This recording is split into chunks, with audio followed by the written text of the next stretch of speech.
If your favorite romances are dark, addictive, and just a little bit dangerous, let me recommend The Dare by New York Times bestselling author Harley LaRue. This viral novella serves as the perfect introduction to Harley's bestselling Losers universe. Jessica was the untouchable prom queen. Manson was the outcast she made sure everyone feared. Years later, one Halloween party, one game of Drink or Dare, and one impossible challenge forced them into a night that changes everything they thought they knew about each other. If you love bully romances, enemies to lover tension, morally complicated characters, queer representation, and stories that aren't afraid to explore the darker side of desire and devotion, this one's for you. This gorgeous new edition also includes a full gold foil cover and an exclusive bonus novella, Ghosted, available in print for the very first time. Fun fact, The Dare became infamous after Amazon temporarily banned it for being too sexy, helping cement Harley LaRue as one of dark romance's most talked about voices. The Dare by Harley LaRue, available now wherever books are sold. People keep asking what's the next book they need to read, and the answer is very simple. It's Storm of Secrets and Sorrow by Melissa K. Rorick. In a world created for the descendants of gods, where the Fae are born to serve, a woman bound to the air of death fights fate and desire. Storm of Secrets and Sorrow is book 2 of the best-selling book talk sensation, a contemporary dark romantasy legacy series for fans of Sarah J. Maas, Kaylee Smith, and Rebecca Yarros. The second I knew that this book had me was when I realized it had gods, dragons, shifters, vampires, and witches. It has it all for you. It even has my favorite tropes like morally great characters, meddling gods, forced proximity, touch her or him and die, one bed, one horse, he falls first, enemies with benefits, like you can't go wrong. And everyone knows that it is fantastic because the first book was independently published back in 2023, and the series was a #1 Amazon bestseller with nearly 40,000 Goodread reviews and 16,000 Amazon reviews as of 2025. So you know it's grown even more. And when it was published traditionally, it was an instant New York Times bestseller. Make sure you get your copy today of Storms of Secrets and Sorrow. It has an incredible deluxe special edition with stenciled edges, a beautiful foil-stamped hardcover, exclusive design with illustrated end papers, and full-color character art. You can find Storm of Secrets and Sorrow by Melissa K. Rorick wherever books are sold in print and in ebook.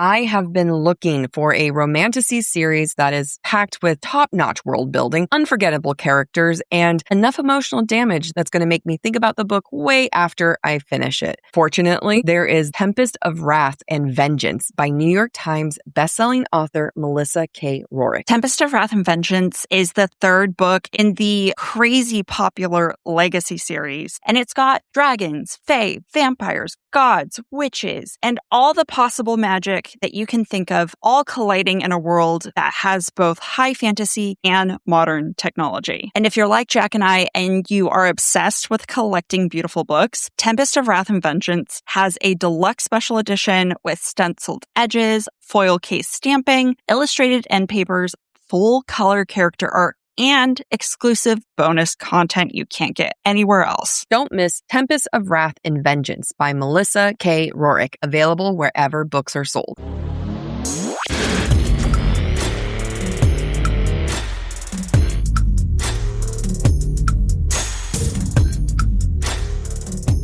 Hey there, we're Book Talk for Book Talk with Jack and Amy, your book besties who take the novels you love seriously. This is Jack. And I'm Amy, and together we mix smart analysis with fandom fun. So let's get into it. This is our Breadcrumbs and Broomsticks episode, where we read your thoughts and interpretations, as well as discuss Breadcrumbs from chapters 20 through 27 of Sarah J. Maas's House of Flame and Shadow. Before we dive in, don't forget about Spilt. Spoilers, perspective and interpretation, language, and themes. And as we've said before, so many spoilers, nothing is held back here.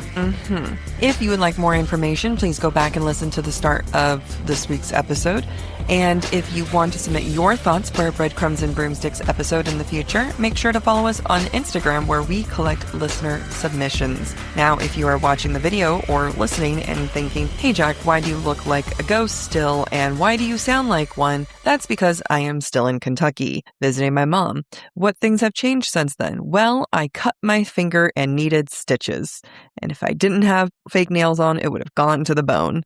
So fake nails save lives. So true. So true. A listener sent a message being like, hey, so it's good that you're on the surviving, not thriving season. And I want to be like, babe, we're recording the thriving season. I don't know what to tell you. But yeah, so thumbs up, big old thumbs up. Also, AC is fixed, so no open windows. AC is fixed. It's not humid. Yeah. So, we win some, we lose some. Yeah. And for me, that's skin that I lost on there. You know what? A little sacrifice of skin for full working AC, I think, is a noble sacrifice. Right. I mean, I got to keep the thumb. So that's great. That wasn't the issue. And that also goes to show that, some people do sharpen their knives. Not everyone has dull ass knives like I do. I know. I was cutting something at work after your thumb incident, and I was because as I do with paring, which you're not supposed to do, cut towards my thumb. And I'm like, it's a really good thing this hasn't been sharpened since the 80s because it's just, otherwise I'd be cutting my thumb off. I mean, to explain to the listeners, I was cutting an apple on a cutting board. The apple churned and it twisted in it, and then it twisted down and got my thumb. So my thumb and the cutting board was the cutting board instead. And it's only 2 stitches, but it's deep enough that it's there for 10 days. It's ugly. I know. I can't wait to show you in person. It's so gross. I hate it. I hate looking at it. I hate existing with it. And yet, I have to air it out and put antibiotic creams on it 2 days a week. Yeah. And yeah. Well, you get to make up a fun story about how you got the scar. Yeah, you were much better than me with it. You're you fought the birds. You fought the cicadas off from attacking your mother in the food storage. You really were giving me good things to work with. So I'll have to circle back to that text. You were, I don't know what it was, but you were feeling yourself creatively. I was definitely feeling myself that morning. Yeah. So let's get into some breadcrumbs. Yeah, we'll do broomsticks later. Breadcrumbs. Yep. Starting in chapter 20, Ethan, before he fights Sigrid, thinks, quote, Alpha, Fendir, Prime. That's what he was taking on. All that he'd bowed to, stood for. I know that in the context of this fight, he's talking about Sigrid being those things, but out of context of the fight, it could be read as him taking on the mantle of Prime himself. Mm-hmm. We get a lot of lore with Selene, that whole section when we're with her and she's just let me give you all of the lore. Quote, Fae from another world, but they look so similar to the ones of this place. How is it possible? Another ancient conquest of the Asteri? Another place they colonized and tampered with and eventually lost? That is Throne of Glass. Now, we don't know where it lands in the Throne of Glass lore. Is it before Aelin? Is it after Aelin? How long after Aelin? We don't know. I like to think maybe it was before, because then there's something about it. I don't know. I don't like the idea of Aelin's descendants going to colonize. Yeah. But then how would Lidia have the ring? Exactly. Yeah. I mean, I think there is some, and I think I wrote about it in Breadcrumbs, some pretty clear connections between the Asteri that is found and Maeve. So we'll get there when we get there. Mm-hmm. Still in chapter 20, Bryce, Azriel, and Nesta are watching and learning about the past from Selene. When Thea opens a portal to hell for the first time, they see her, quote, then play the horn and harp simultaneously. Now, Nesta is present here as this is all happening, and I'm wondering, does this all give her a little bit of information on how to use the harp more? And will she therefore use the harp more in ACOTAR 6? Just speculation. I love it. In chapter 21, when Bryce sees the past in Selene's story, she watches how Thea divides her star between her and her daughters. Quote, for a moment, all 3 of them glowed. Even Truth Teller in Selene's hand seemed to ripple a dark counter melody to how Gwydion flashed in Thea's hand, its light a heartbeat. This is foreshadowing Bryce's feeling of using the Star Sword and Truth Teller together in a moment. It's also foreshadowing the Star Sword containing a part of Thea's star. Yeah, we get that heartbeat reference a couple of times. Still in chapter 21, Bryce laments the death of Pegasuses on Midgard because she sees Thea flying on one in her final battle. Quote, and they'd lived long enough in Midgard to grace early art, like the frieze at the Crescent City Ballet. They must have all died out, becoming nothing more than myth and a line of sparkly toys. Except they come back when she unlocks the power in Avalon. I would also like to point out that one of the, you could say Pegasuses, but Pegasi is acceptable. Is that what you were Googling while I was talking? I absolutely, I was like, are we missing a chance on saying Pegasi? Pegasi. And I'm not saying Peg-I. Like, I don't want to be. I don't know how I feel about Pegasi. Same chapter, Selene is the person who found and trapped all of the beings in the prison. Quote, beneath another mountain, far to the south, I found a being of blood and rage and nightmares. Once a pet of the Asteri, it had long been in hiding, feeding off the unwitting. With the dagger in my power, I laid a trap for it, and when it came sniffing, I dragged it back here, locked it in with the cells, warded the door. Was this the bone carver? And also, my question is, did she put, what's her face? Fucking little thing. Amryn? Yeah. Does she put Amryn in there? Because we don't know who put Amryn in here, right? I don't remember.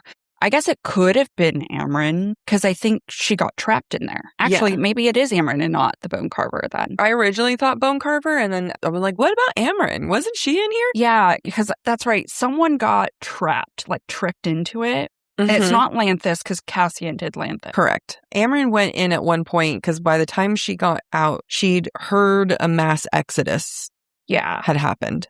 Yeah. Or something like that. But Selene would have done this after the exodus had already happened. Yeah. You know what? I have questions. We got questions. Yeah. For a while, I thought it was Bryaxis, but Bryaxis is trapped in the house or was trapped in the House of Wind. Anyway, lots of options. The prison is full. Plethora.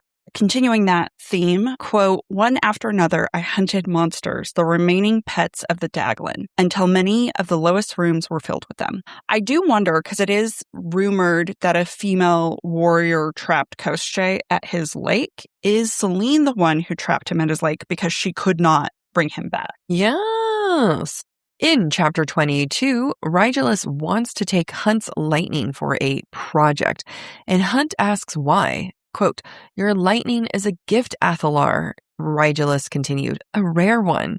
It's because it's the same as the Thunderbirds, and it's sourced from hell. When Lidia sees Ruhn's hand severed from his arm, she assumes the hawk or Pollux did it themselves. Quote, well done, she managed, though she screamed inside, clawed at the walls of her being, and shrieked with fury. Because she's Ruhn's mate. Bryce hears the prison's island speaking to her as she absorbs Selene's starlight. Alone. It was so alone. It had been waiting all this time, cold and adrift in this thrashing gray sea. If she could reach out, if she could open her heart to it, it might sing again, awaken. There was a beating, vibrant heart locked away far beneath them. As she freed it, the land would rise from its slumber, and such wonders would spring again from its earth. Sounds like the Asteri beating beneath her, but also foreshadowing Avalon's future change once she gets a hold of Helena/Thea's starlight.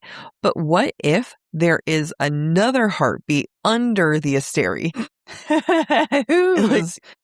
like the islands. Like what if it could be the island? It could be literally the island. They could be literally the island, and it's just like layer after layer, and it's like, holy shit, how many fucking layers of heartbeats are we getting here?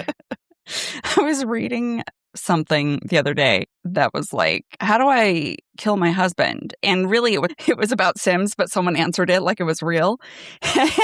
That's funny. As a joke, obviously. Yeah. But they're like, bury the body in the desert 12 feet down. But after you fill it 6 feet, put a dead animal there. So when the dogs go sniffing, they find the dead animal and assume that's it. It's like, oh, that's actually very smart. You also, like, people think that burning a body is easy, but it's actually really hard to burn a body. Yeah. So, and bones don't burn completely. Yeah. Burn. Yeah. You'll still have some left over. And like the temperature that you need to burn a body is not the temperature that like a house fire can do or that you can do on your own. And also having multiple body parts and distributing that leads to more potential options of mistakes. Not that I thought about this. Also, we watch a However, lot of true crime. I used to. It's really up here. It's there in case It's ingrained. In case I need to make a career change. Okay, in chapter 23, Lidia swears on Luna's bow when she talks to Hildy. Meanwhile, she thinks, quote, there were few stronger vows, short of the blood oath of the Fae, like the blood oath Aelin makes in Throne of Glass, which of course she would know about because she's Aelin's descendant. It is curious. It makes me wonder if Lidia already knows that she's a Fae descendant, even though she's a shifter. I feel like there's potential. I'm going to read it like she does. Yeah. Like she does know. I agree. Okay, chapter 24. I'm going to make a case for theories that revolve around Rhys being part Valg / Daglan Asteri. These have been around a long time. I've always dismissed them. However, after reading this series of chapters, I may be convinced Rhys has Asteri blood in him. I didn't know you dismissed them. I don't think I've dismissed literally anything except for the particularly ones where I'm like, no, that's not going to fucking happen. But I'm just so like, take me now. But yeah, I'm excited. I can't predict SJM's brain, but we've read enough of her work to see patterns. Flame and Shadow hurt me enough thinking I knew what I was doing. Yeah.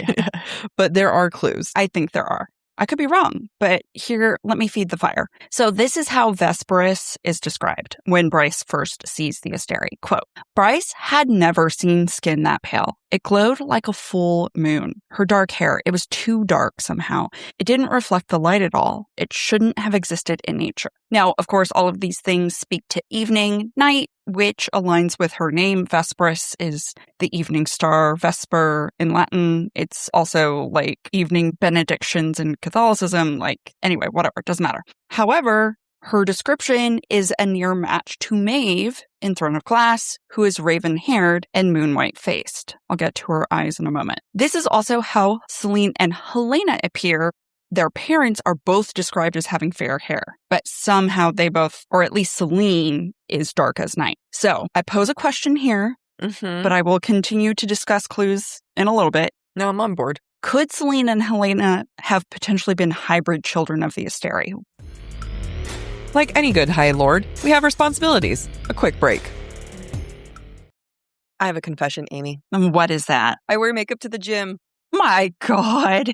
It's because I want to look cute at the gym. We both know why. And I feel like I'm able to get away with it with Jones Road because their Miracle Balm has skin-loving ingredients. So I'm basically doing self-care at the gym 2 times over. And it's very natural looking. It's not like you come to the gym with like caked on makeup. You've got a little bit of color in your cheeks, on your lips, and it looks effortless. They have a new product. They have a foundation stick that I am so excited to wear to the gym and honestly everywhere else. And it's going to give you more coverage when you need it. What I love about it is it's dermatologist tested and packed with skin-loving ingredients like ceramides, squalane, and sodium hyaluronate to nourish your skin while you wear it. And it's available in 30 shades to match a wide range of skin tone. Modern day makeup that's clean, strategic, and multifunctional for effortless routines. For a limited time, our listeners are getting a free full-sized mascara on their first purchase when they use code BOOKTALK at checkout. Just head to jonesroadbeauty.com and use code BOOKTALK, BOOKTALK, at checkout.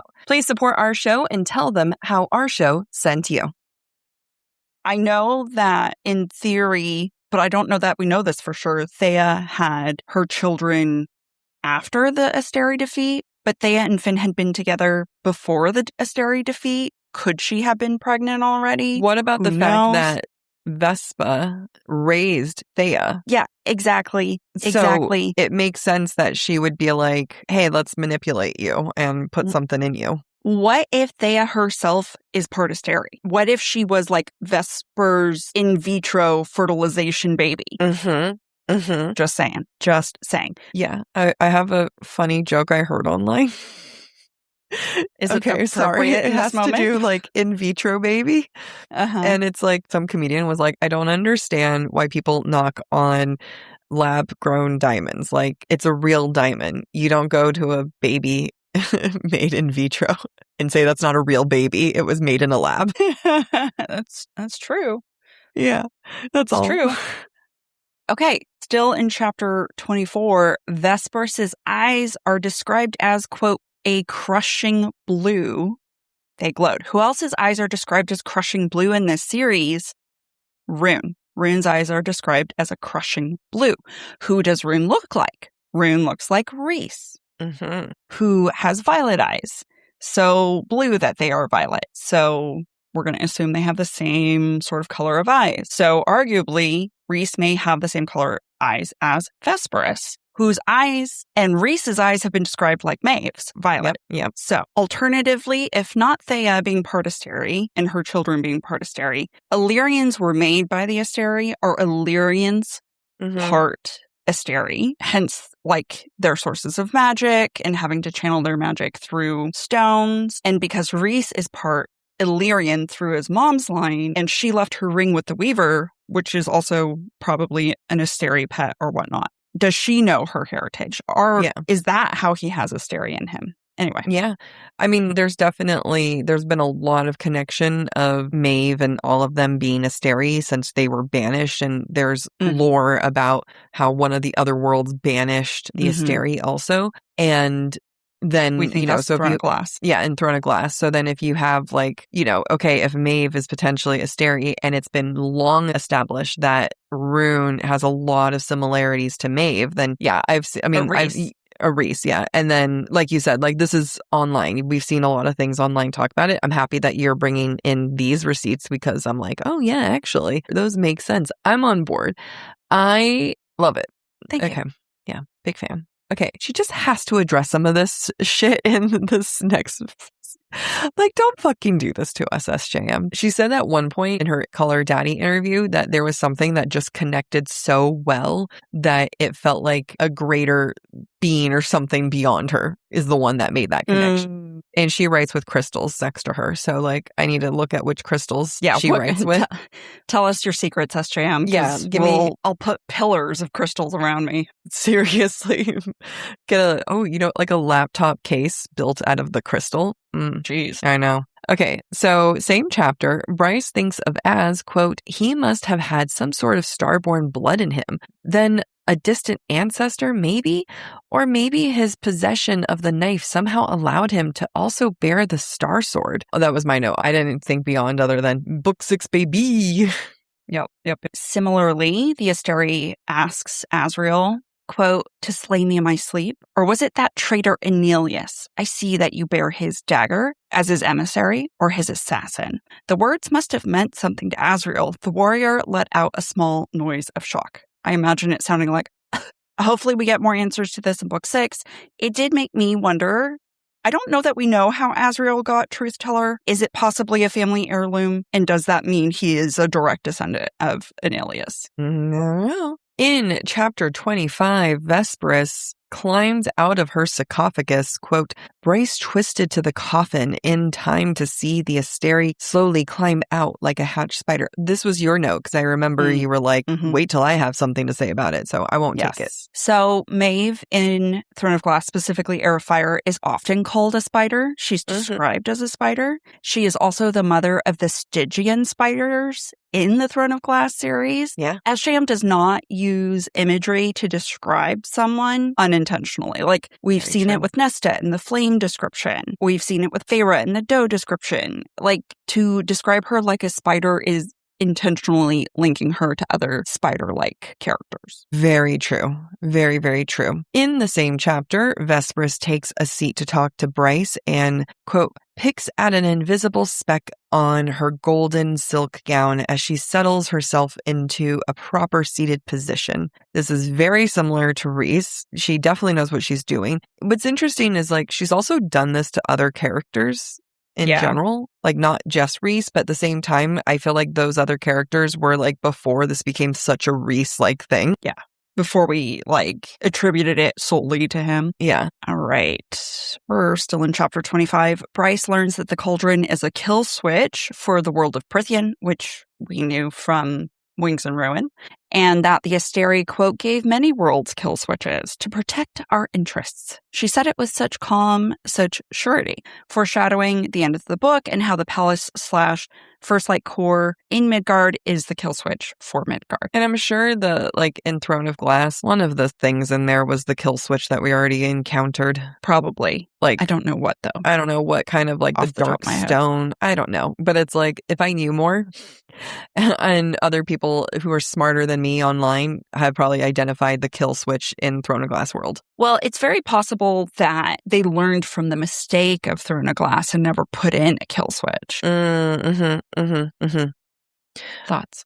Random thing that we haven't even gone to yet, but later on we're going to find out that in the Princes of Hell, some of them are busy because they're off saving like other worlds, and they're kind of like galactic heroes.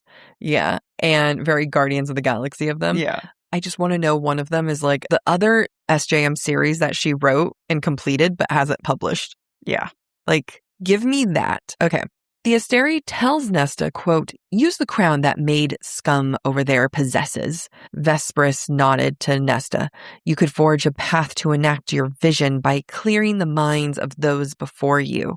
No, I guess we did know that the crown can make people stupid and stuff, but I feel like there was a lot of hinting of like Nesta not using things to the fullest potential. Yes, there was a lot of that. I mean, speaking of not knowing how to use things to the fullest potential, the Asteri also tells Az, quote, at Azrael, at Truth Teller, you don't know how to use it, do you? The entire time, Vespris is just like, and there's more things you don't know, and there's more things, and you don't even know how to use it. And she says again, quote, I can smell it. How much of what we created here went unused? Ignorant fools. I mean, it's smart. It's SJM creating more opportunities for herself to discover new things and loopholes that no one's been aware of before because they were too ignorant to do it. So it's smart. Perfect writing. Like, she gets to make it as detailed or not as detailed. Right? Like, someone can go and discover one little thing and then 3 books later be like, oh, actually, there was another thing. Yep. It's genius. And then Vespris continues to say, quote, we hid pockets of our power throughout the land in case the vermin should cause problems. It seems our wisdom did not fail us. What other parts? What other things? Like, we know there's things under the other mountain. Like, she was like, hey, did you check all of the mountains? But what if there's other things? And, you know, it wasn't just Prithian. I'm sure it was the entire world. What if there are sacred mountains in every court, right? It's not just Ramiel. Yeah. Like, we don't know what if to what the extent. Star Pond. Ooh. Excellent point. Excellent point in the Spring Court, by the way. Yeah. Bookworm reference. I hit my thumb. No, I'm sorry. Sometimes the strings get snagged. I'm sorry. It's okay. Our last breadcrumb. When Bryce holds the Star Sword to fight Vespris, quote, its power thudded into her palms like a heartbeat. Once again, because it contains the power that once lived within Thea. Oof, oof, oof. So many good things. So many good things that I know are coming. Yeah. It's one of those moments where I'm happy that we're reading this now and going over all of the stuff that we don't know so that we can forget just enough that by the time when we read the next book, we're going to be like, does she cover that? Did she say that? Yeah, I know. I feel like we're going to have to create... Ooh, this would be a good idea. We could create a document of all of the breadcrumbs we've ever covered in, like, just from our episodes. And it's just like an entire list of breadcrumbs. Yeah, the majority of them are just literary breadcrumbs. Do people want that? I don't know. You guys tell us in the comments. Tell us. Maybe I just want it for myself as we read the next ACOTAR book. It's like, because some of them are like, you know, clues and theories, and a lot of other times are like, and that's a metaphor for what's about to come. Yeah, that's true. But we also never know how she's going to repeat things, because genuinely, something that was a metaphor for or foreshadowing something that happened in Wings and Ruin related to Nesta can also still be relevant in Silver Flames. No, it's true. It's true. Let's give that to Bethany. All right. So for our broomsticks, I thought Jack and I could talk about the characters in this chapter because they're all going through some shit. They're all struggling with some sort of guilt or anger, etc. So my question for each of these characters, specifically Bryce, Hunt, Ruhn, Lidia, Therian, Ethan. So that's 6 people. So specifically, everyone that we're here, that we're talking about. I'm not including Flynn, Deck, Sprites, Sigrid. Anyone who has a POV. Yeah, basically. Grab a snack, stretch your legs, and we'll be right back. It's basically August, which means it's basically fall. And I am basically thinking about my entire autumn wardrobe. But it's not going to be a basic wardrobe. No.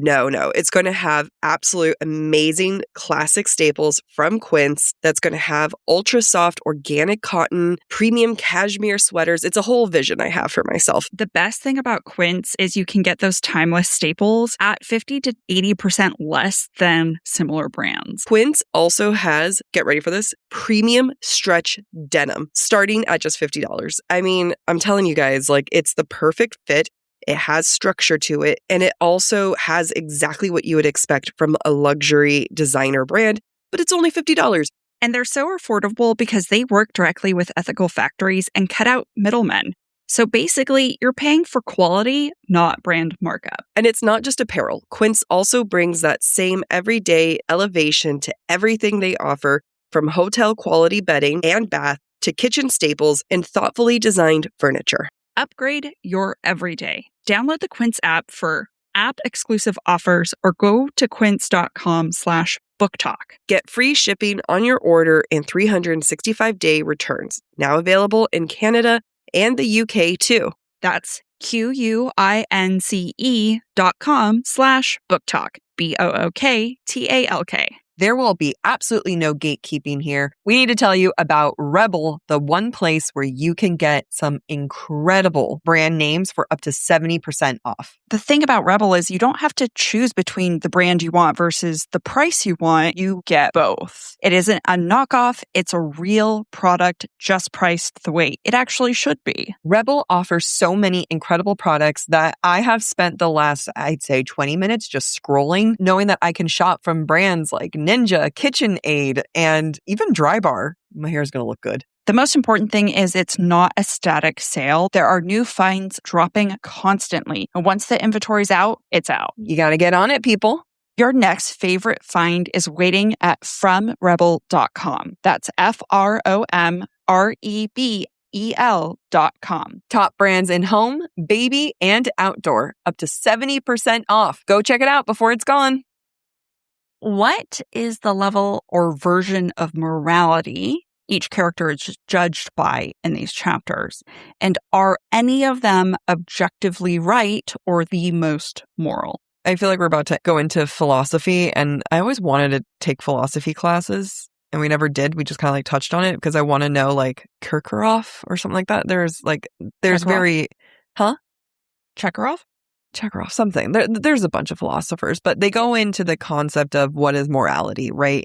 Mm-hmm. And is morality to be defined as something that the society gets to put and deem as moral versus something that we ourselves, the individual, gets to deem as what is moral? Because once we start playing by our own rules, it starts to be a little different. And each of these characters are playing by their own rules of what is moral, right? I think that by the very end, Nesta and Bryce have one of the best moral complex story of who is right and who is wrong, right? Because Nesta is just straight up like, we got to get you and carve the shit out of your back and maybe torture and kill you. Like, sorry, but that's what we got to do.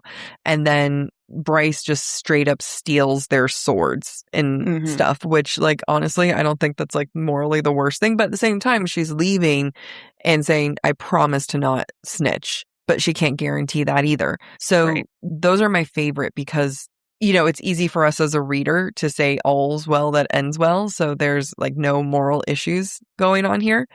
It's you have to live by the character's morality and the reader's morality.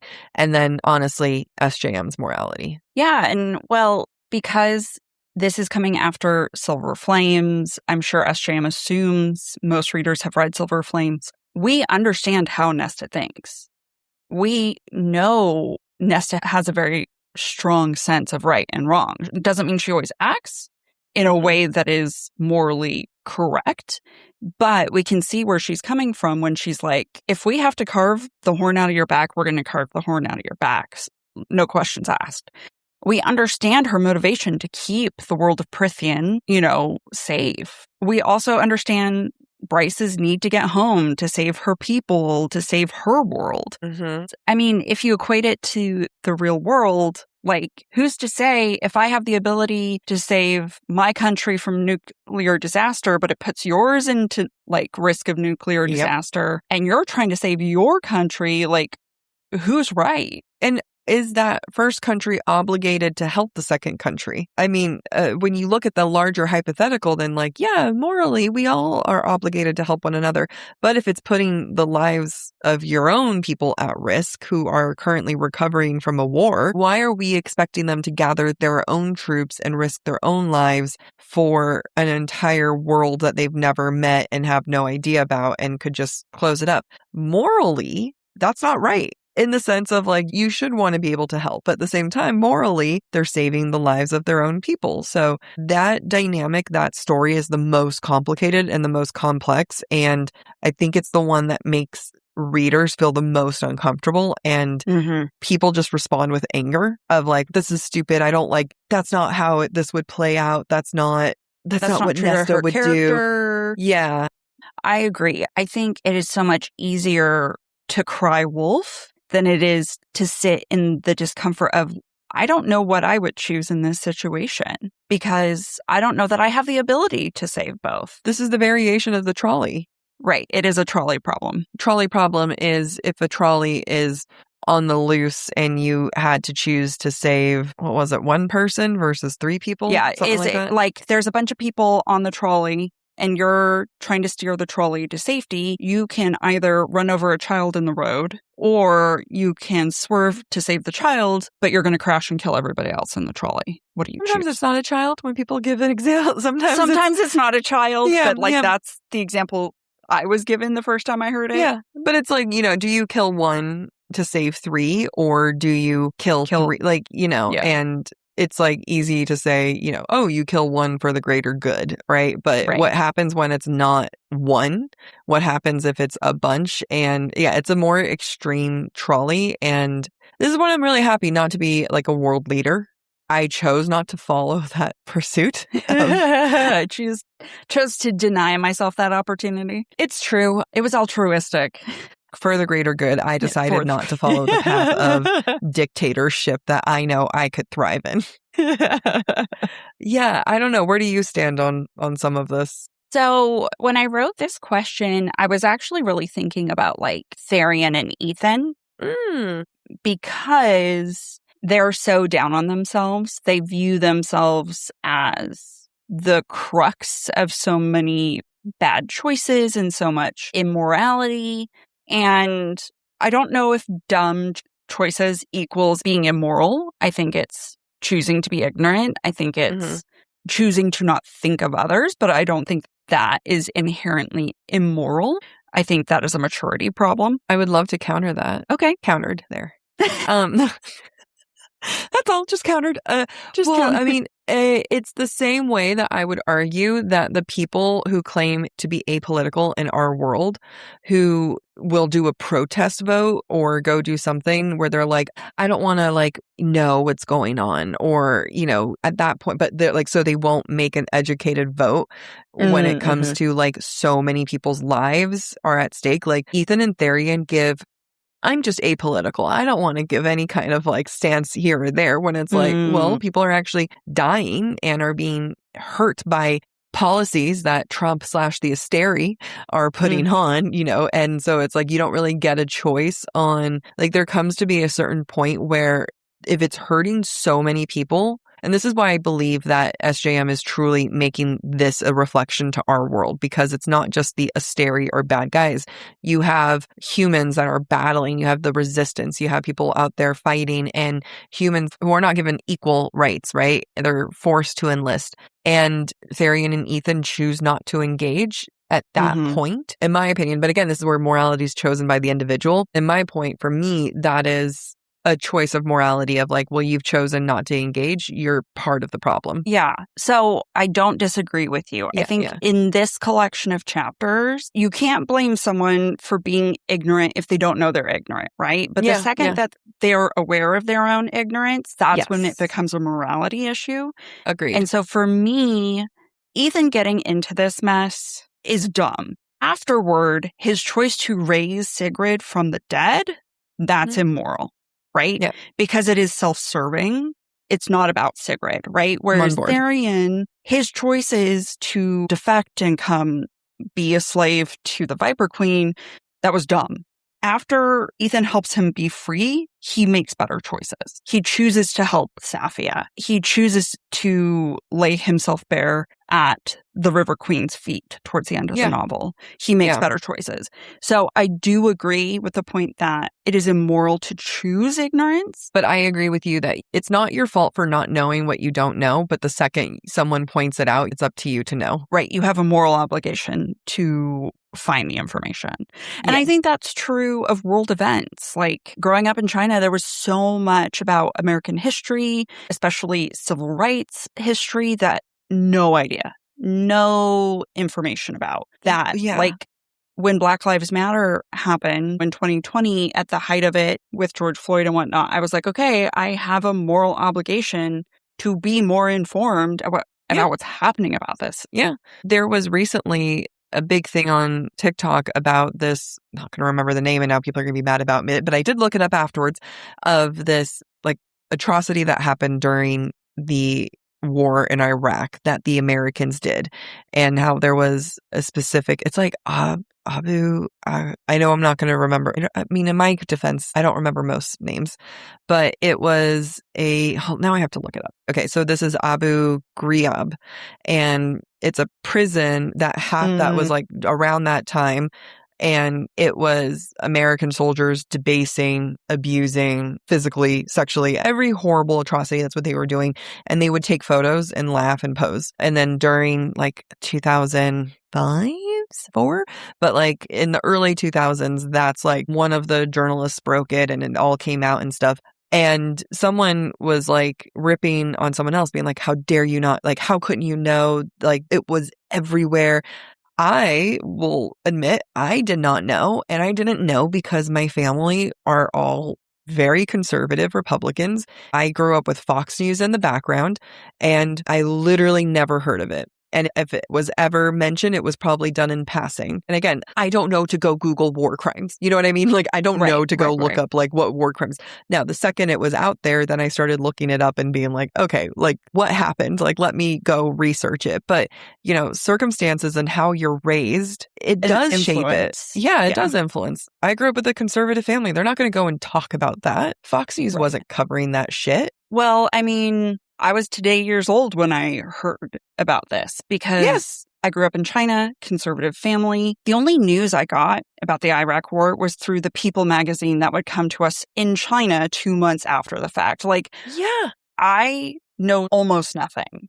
And that's why I don't talk about it. No, I know. But now I have to go learn. I mean, and that's where it's up to people to be willing to open their eyes when someone goes, hey, have you educated yourself on this? And it's like, no, like, is this a new one I have to go do? But I think that what you're pointing out with Ethan and Tharian is so spot on, that they don't know what they don't know, but they are now blatantly being told, you got to get in, like literally get on or off the boat with this one. And Tharian chooses like, okay, this is what I'm doing now. And Ethan runs off like a little asshole. Like, what are you doing? And every move that he makes is so self-serving because it's only about easing his own guilt. I mean, everything up until this point is easing his own guilt, right? Like, we got to get Tharian out because he feels guilty. He didn't even worry about getting Ruhn out. Like, that's the other thing, is like they're out there being like, Ruhn, Hunt, and Baxian are all being tortured and they're about to die, but you are going to go choose to attempt to bring back to life a woman that you killed. That is very unfortunate, but like, your 3 friends are being tortured. Yeah. The amount of people that I would like willingly leave behind to save you. Yeah, you better.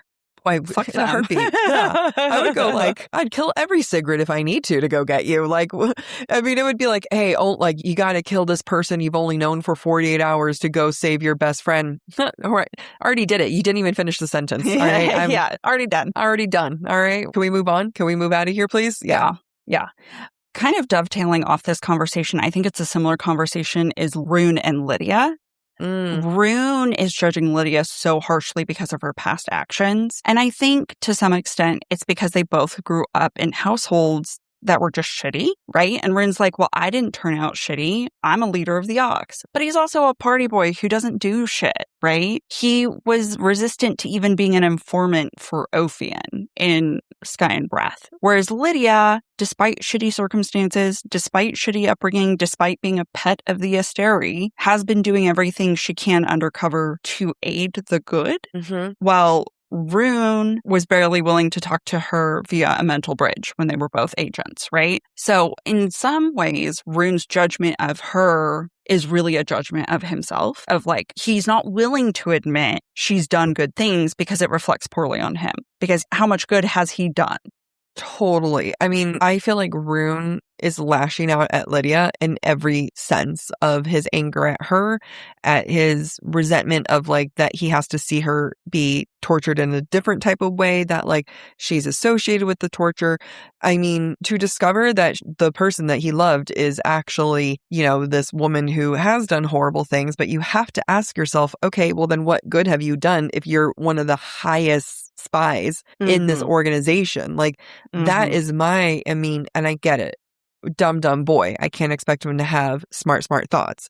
However, like, why is there not an inch of, if she's one of the spies, what did she do? The way that they talked about Agent Daybright was like, we need to protect Agent Daybright at all costs. Agent Daybright is absolutely like one of the most, our key. If we don't have Agent Daybright, we are fucked. Like, protect her at all costs. Like, just think, just use your brain, think a little bit. But like, to the question of their morality, the question is Ruhn guided by his own morality when it comes to Lidia and himself, like the decisions that he's making? I think that Ruhn is very sheltered, and I don't want to insult anyone here. So please know that I'm talking about Ruhn in this situation, not your own individual experience.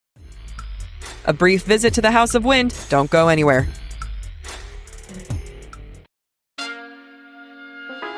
Mazda has been named Consumer Reports' safest new car brand. It starts with our approach. Every Mazda comes standard with proactive safety features, so you're more aware of what's around you, more focused on the road ahead, and ready before problems ever start. Mazda, more of what matters most to you. Go to MazdaUSA.com to learn more. Consumer Reports does not endorse or promote any product. Suffering from dry, tired, irritated eyes? Don't let dry eyes win. Use Sustain Pro. It hydrates, restores, and protects dry eyes for up to 12 hours. Sustain Pro. Triple action dry eye relief.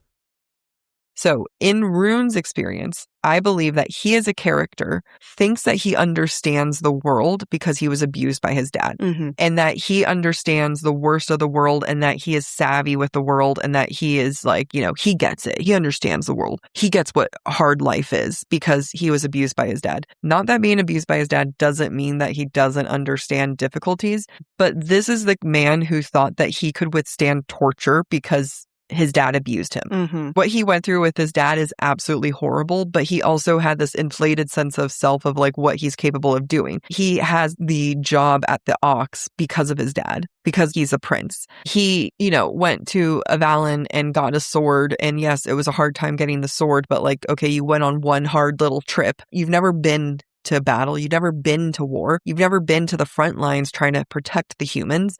Like, yes, he was abused, but by all and sense of everywhere else in his life, he was very sheltered. That's why he got to be a grown-ass man living in a frat boy lifestyle. He is over, how many? He's not 100, but he's over 50 years 80. old.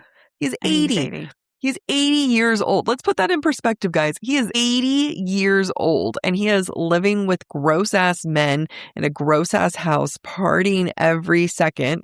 I wouldn't want that with someone.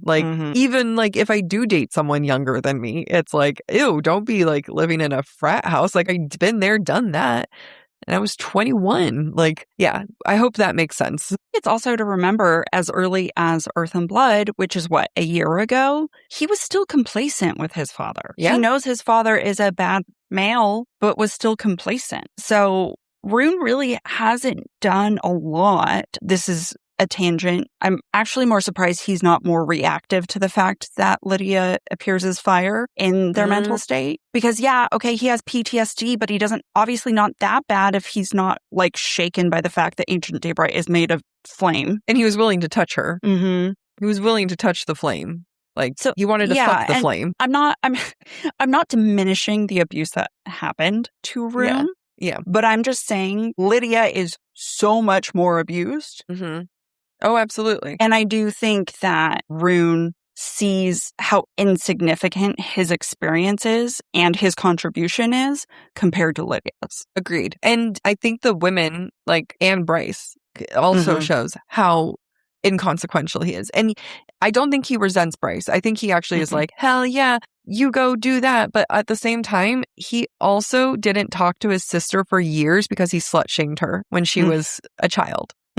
He was 70, guys. He was in his 70s at the time. And yet he wasn't going to be the adult and go try to make things right with her. I think when it comes to Ruhn, he's a character that is discovering what morality is and what a moral compass is. I think he lives his life very right or wrong, black and white. He lives his life thinking that he's going to die or never have kids, right? He's never had to think about what's right or wrong. He knows his dad was wrong, but he's never had to think about anything else. Like, yeah. Actually, that's a really great point. In some ways, ever since being told that by the Oracle, he's basically written life off. And he's almost used that as permission to not think about what is moral. What does it matter? Because he's probably just going to die. Arguably, the only characters who've thought about morality have been the women and what is moral. Like Bryce and Lidia clearly have struggled with what's the right thing to do. Now, you could say Hunt has also been in that question and everything, but my counter to that, Hunt typically usually goes along with what the women want. Like, he also struggles with morality because Bryce has the very clear, this is what's right and this is what's wrong, this is what we got to do. Hunt, you got to get on board. Hunt is very much a, please, can we just go off into the sunset? We can just hide forever. Like, we don't have to engage. We can just hide forever and just let things be the status quo. Yeah, I think Hunt is almost just as traumatized and abused as Lidia. But they're two sides of the same coin in the sense that he doesn't want to do anything about it.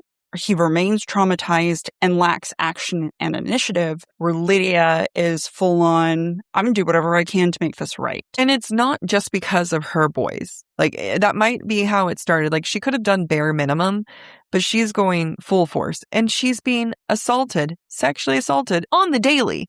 Okay. This isn't just she's forced to go torture and kill people, which is abuse within itself, but she is being physically and sexually abused by Pollux on the daily and, mentally and emotionally in every other realm. Like, this is her daily life just to survive and have to, go and be a top level spy.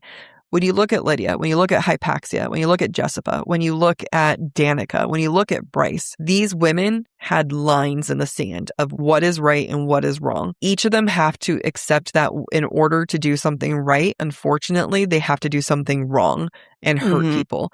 For Bryce, it was, hey, I'm stealing your swords and I'm leaving you guys. Promise not to snitch. And for Lidia, it's all the other murder and torture she's had to do, right? Right. I do think for the women, at the end of the day, the ends justify the means. It's because they have a very clear sense that the means are morally the correct choice. Yeah. I find that this is a much more engaging conversation about whether SJM means to do it or not, gender, men, women. And we're going to do very loosely, men, women, and everything here, but of what is moral and what is not. Doesn't mean that they've been perfect. Doesn't mean that they've never messed up, but all of the women have had, like you said, like the means justify the ends. Is that the thing? No, ends justify the means. That's what it is. Yeah. And They have it. I can't think of that in the same way that this is as complex as ACOTAR or Throne of Glass, not to this degree. No, this is definitely the most complex moral situation. The other thing that I just thought of in terms of gender is that all the women typically are thinking about the collective. The men are thinking about themselves or their immediate people, right? Hunt just wants safety for himself and Bryce. Bryce wants safety for all of Midgard. Yeah. Even the River Queen, you know, even the Ocean Queen, like all of the women here stand for something, and that something is beyond themselves. And, you know, you could attribute that to a natural maternal instinct that the women are forced to think of the collective, but I don't know that that's even it. I think that's just how SJM's written her characters. I think it is how SJM's written her characters. And for me, I think the reason why we see it most here is because this world reflects our world far more. And I feel like arguably women have had to be concerned about the collective, forced to be concerned about the collective, because only women are going to take care of women, you know?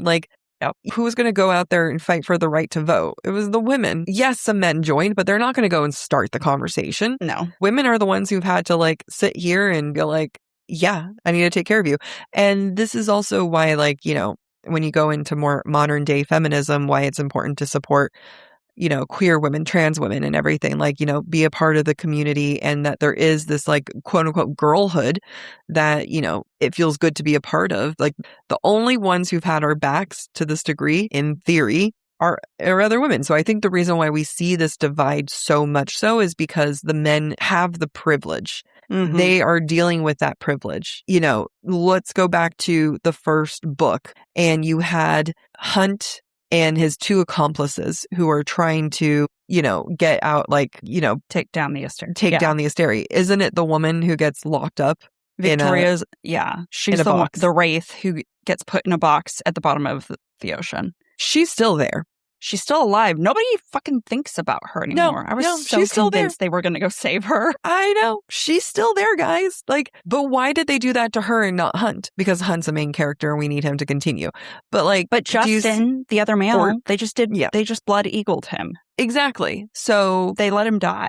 So it's like, you know, which is a much kinder fate than what they've left her. So, you know, no matter what you're seeing in this world, there is a disparity between the way that men and women are treated here.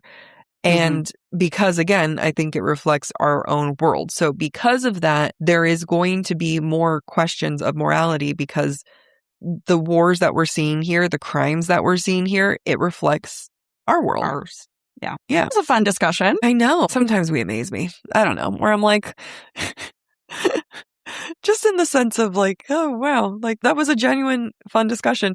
Now I feel like I need to go like find a book about like, you know, different moral philosophers and like the definition of morality. And do I need to go audit a philosophy 101 class? I think so. I think we do. It's so funny because my mom and my brother loved taking philosophy in college. And so they talk about it all the time. And their shit used to annoy me. Probably because I was one of those people who was apolitical.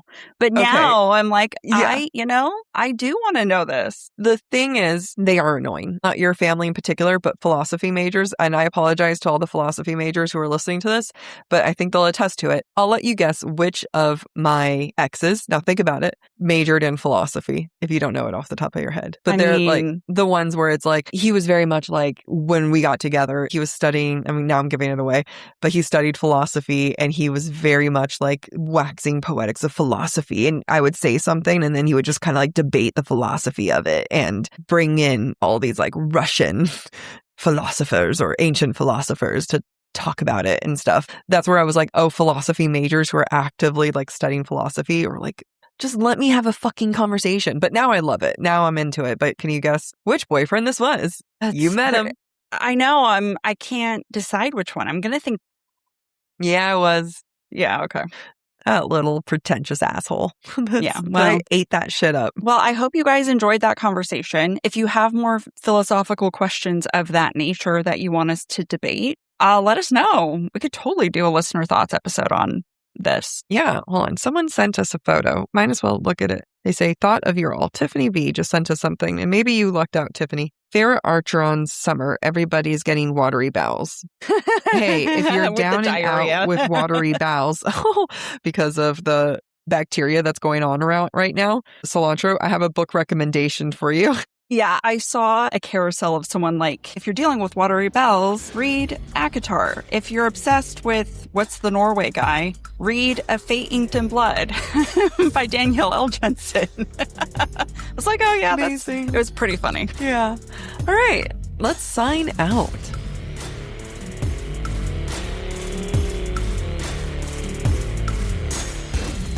Thanks for listening to Book Talk for Book Talk with Jack and Amy. Join us next week as we dive into chapters 28 through 36 of Sarah J. Maas's House of Flame and Shadow. If you're enjoying the show, don't forget to rate, review, and subscribe on your favorite podcast platform. It really helps other readers find us. And of course, we'd love to hear what you thought of today's episode.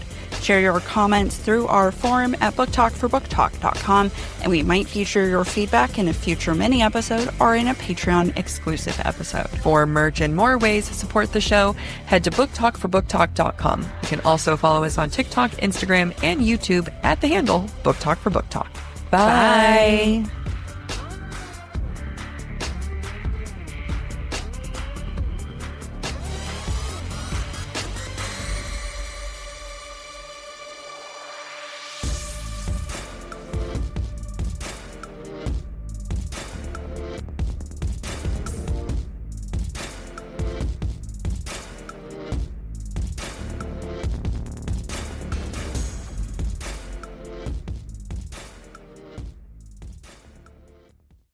It's basically August, which means it's basically fall. And I am basically thinking about my entire autumn wardrobe. But it's not going to be a basic wardrobe. No.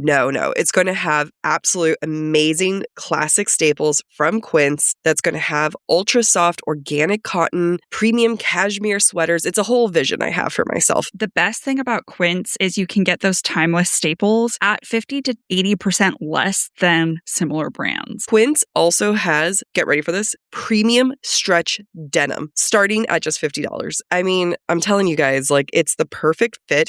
It has structure to it, and it also has exactly what you would expect from a luxury designer brand, but it's only $50. And they're so affordable because they work directly with ethical factories and cut out middlemen. So basically, you're paying for quality, not brand markup. And it's not just apparel. Quince also brings that same everyday elevation to everything they offer, from hotel quality bedding and bath to kitchen staples and thoughtfully designed furniture. Upgrade your everyday. Download the Quince app for app-exclusive offers or go to quince.com/booktalk. Get free shipping on your order and 365-day returns. Now available in Canada and the UK too. That's QUINCE.com/booktalk. BOOKTALK. There will be absolutely no gatekeeping here. We need to tell you about Rebel, the one place where you can get some incredible brand names for up to 70% off. The thing about Rebel is you don't have to choose between the brand you want versus the price you want. You get both. It isn't a knockoff. It's a real product just priced the way it actually should be. Rebel offers so many incredible products that I have spent the last, I'd say, 20 minutes just scrolling, knowing that I can shop from brands like Ninja, KitchenAid, and even Drybar. My hair is going to look good. The most important thing is it's not a static sale. There are new finds dropping constantly. And once the inventory's out, it's out. You got to get on it, people. Your next favorite find is waiting at FromRebel.com. That's FROMREBEL.com. Top brands in home, baby, and outdoor. Up to 70% off. Go check it out before it's gone. Nice to meet you. I'm Erin Sky Kelly. I'm Carrie Blakeney. And we host the podcast called Get the Hell Out of Debt. As soon as you say the word debt, I think you just scared people away. We're not scary, everybody. We're fun. We discuss relationships and life, but mostly money, in order to help you get the hell out of debt. You're going to hear from us, you're going to hear from experts, but most importantly, you're going to hear from you, people just like you who've gotten completely debt-free or become financially free simply by following a very easy system. Right here where you found this podcast, look for us, Get the Hell Out of Debt.